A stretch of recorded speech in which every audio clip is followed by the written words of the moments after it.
नमस्कार जी। मैं लक्ष्मण अमृतसर से, ये मेरी पत्नी है दुर्गा, ये मेरा बेटा है। ब्याह को 16 साल हो गए हैं। कोई दवाई कराई अमृतसर में, बड़ी दवाई खाई, कोई फर्क नहीं आया, कोई इलाज नहीं आया। उसके बाद टीवी में एक दिन ऐड देखी सुमिता शपथ जी की, लुधियाना। वो ऐड वहाँ से फ़ोन किया। उसके बाद फिर लुधियाने अपॉइंटमेंट टाइम लिया। उसके बाद आके दवाई चालू कराई। दवाई चालू कराने के 5-6 महीने बाद मेरा लड़का पैदा हुआ। तो ये लड़का अभी मेरा 4.5 साल का है। 2015 में मेरा लड़का हुआ। 4.5 साल का लड़का है, बिल्कुल ठीक ठाक है, सब कुछ सही है। तो मैं मैडम का शुक्रिया अदा करने आया हूँ।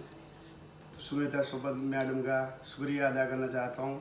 सारे स्टाफ, हॉस्पिटल स्टाफ मेंबर का भी शुक्रिया अदा करने के लिए मैं लुधियाने में आज आया हूँ, क्योंकि सब जिसको भी बच्चा ना हो वो लुधियाने सुमिता शपथ जी के पास आए तो अपना इलाज करा के जाए। कोई निराश होके नहीं जाता यहाँ से।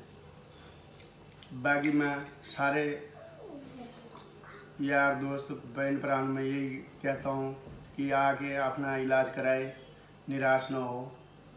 इलाज ज़रूर है पर समय थोड़ा सा लगता है। बाकी परमात्मा से यही गुजारिश करूँगा